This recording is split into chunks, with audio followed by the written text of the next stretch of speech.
नमस्कार दोस्तों, मैं भाषा और इस समय मैं खड़ी हूँ हरियाणा में कुरुक्षेत्र इलाके के शाहबाद में। यह कुरुक्षेत्र है जहाँ से एक बार फिर दूसरे ढंग का चुनावी समर शुरू हो रहा है और यह चुनावी समर इस बार बहुत दिलचस्प रहेगा 2024 का, क्योंकि आम आदमी पार्टी और कांग्रेस साथ आए हैं। सिर्फ दिल्ली ही नहीं, हरियाणा में, गोवा में और गुजरात में जिस तरह का समझौता बना है, और वो समझौता ठीक उस समय हुआ है जिस समय हमें दिखाई दे रहा है कि पंजाब और हरियाणा और दिल्ली के बीच किसानों की मांग फंसी हुई है और बड़े पैमाने पर यह बताने की कोशिश हो रही है कि हरियाणा में दरअसल लोग पंजाब के किसानों की मांग के साथ नहीं हैं। ऐसे में आम आदमी पार्टी और कांग्रेस, जिनका साथ आना तकरीबन मुश्किल दिखाई दे रहा था, वे साथ आए हैं, सीटों पे साझेदारी बनी है। में 7 सीटें हैं। आम आदमी पार्टी 4 पे लड़ेगी। वो 4 सीटें नई दिल्ली, वेस्ट दिल्ली, साउथ दिल्ली और ईस्ट दिल्ली। कांग्रेस पार्टी 3 सीटों पर दिल्ली में चुनाव लड़ेगी, चांदनी चौक, नॉर्थ ईस्ट और नॉर्थ वेस्ट। गुजरात में 26 लोकसभा सीटें हैं। 24 पर कांग्रेस लड़ेगी। 2 सीटों पर आम आदमी पार्टी के प्रत्याशी रहेंगे। भरूच लोकसभा और भावनगर लोकसभा की ये सीटें होगी। हरियाणा में 10 लोकसभा सीटों में से 9 सीटों पर भारतीय राष्ट्रीय कांग्रेस लड़ेगी और 1 सीट जो कुरुक्षेत्र की है वहां पर आम आदमी पार्टी के प्रत्याशी लड़ेंगे। और ठीक इससे पहले जैसे हमने देखा था कि उत्तर प्रदेश और मध्य प्रदेश को लेकर समाजवादी पार्टी और कांग्रेस के बीच समझौता हुआ है, यानी जो इंडिया गठबंधन और इंडिया गठबंधन के इर्द गिर्द तमाम ताकतें हैं, उनका 2024 से पहले चुनाव में साथ आना और सीटों की साझेदारी और आगे बढ़ना एक क्रम घटित होता दिखाई दे रहा है, जो निश्चित तौर पर भारतीय जनता पार्टी के लिए एक परेशानी का सबब हो सकता है।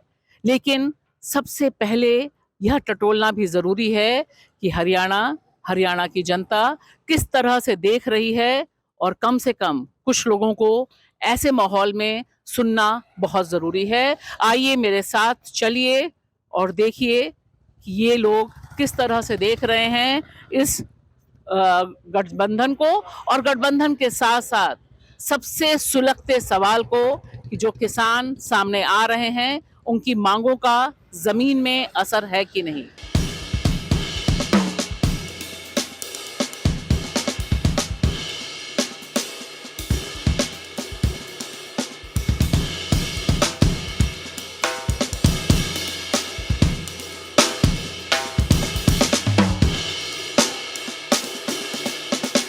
मेरा नाम राजकुमार बोहत है और मैं पानीपत से हूँ।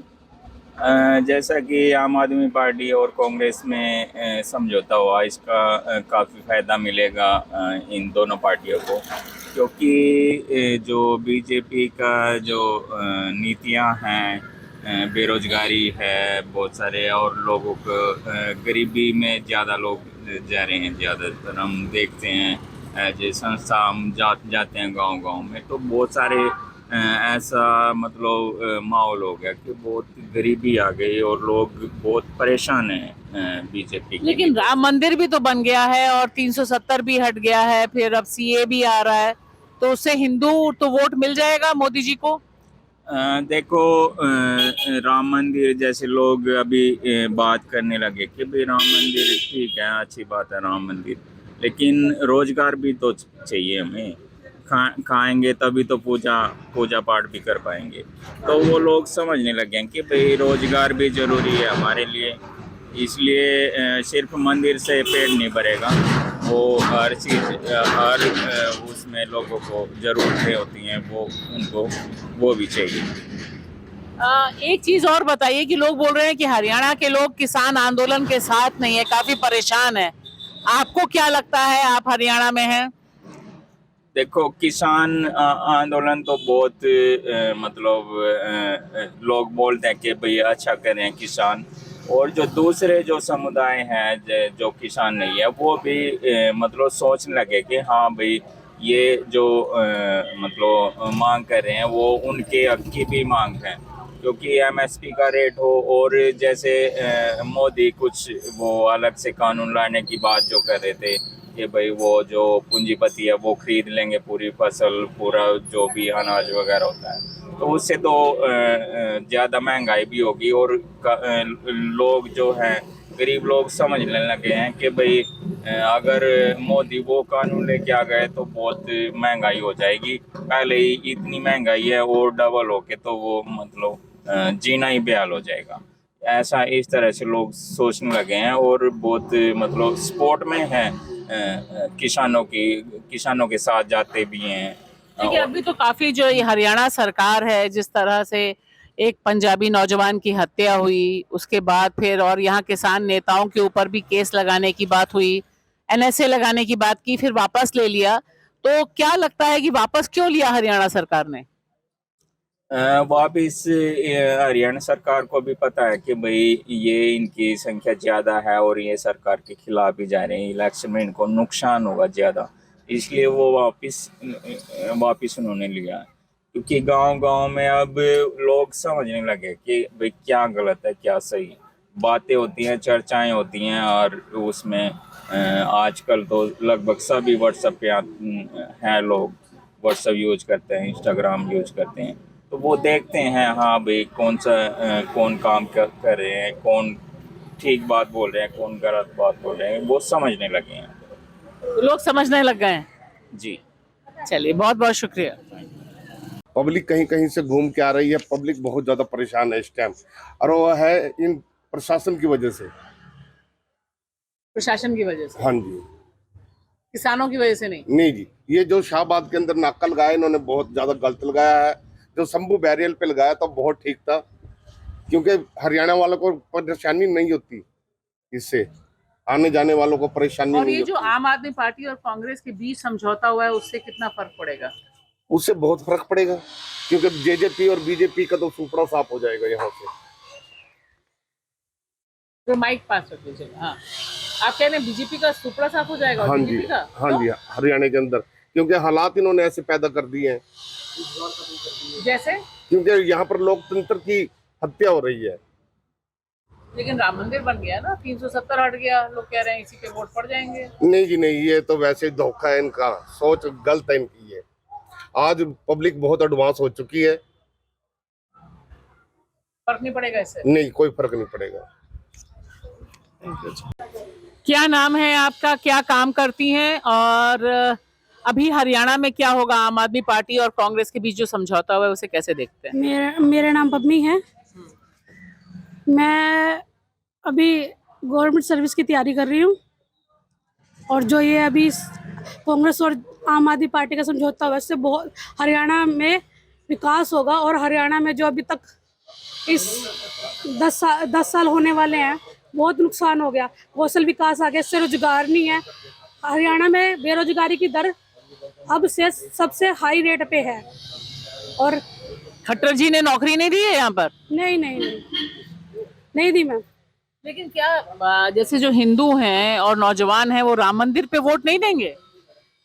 मैम अब मुद्दा हिंदू से पेट नहीं भरेगा, राम मंदिर से पेट नहीं भरेगा, और मंदिर से भिखारी पैदा होंगे, इंजीनियर डॉक्टर नहीं पैदा होंगे। अच्छा, तो आपको लगता है कि इससे फायदा रहेगा? नहीं, ये जो आम आदमी पार्टी और कांग्रेस आई है साथ में, इससे फायदा रहेगा? हाँ जी, बहुत फायदा है। जो यंगस्टर है, जो जॉब के लिए धक्के खा रहे हैं, और ये चुनाव लोकसभा के लिए है, केंद्र सरकार के लिए है, अभी जो होने वाला है कुछ महीने में, तो क्या हरियाणा से आम आदमी पार्टी और कांग्रेस सीट निकाल पाएगी? हाँ, दोनों निकालेंगे मैम। निकाल लेंगे? हाँ, निकालेंगे। और किसान आंदोलन से हरियाणा के लोग काफी परेशान बताते हैं। मैम, परेशान तो सरकार ने किया हुआ है, किसानों ने कोई जाम नहीं लगाया, सरकार ने बैरिकेड लगाए हैं। सरकार ने अभी, मैं एक स्टूडेंट हूँ, मैं तैयारी कर रही हूँ, फॉर्म निकला, 14 तारीख का फॉर्म निकला हुआ है, नेट बंद कर दिया, फॉर्म नहीं भरा जा रहा, OTP नहीं आ रहा, ऑनलाइन क्लासेस चलती थी, क्लासें बंद हो चुकी हैं। OTP लेने के लिए भी हमें 3 डिस्ट्रिक्ट दूर जाना पड़ रहा है। परेशानी सरकार की वजह से, किसानों की वजह से नहीं है। सवाल बहुत साफ साफ है जो यहाँ के लोग पूछ रहे हैं।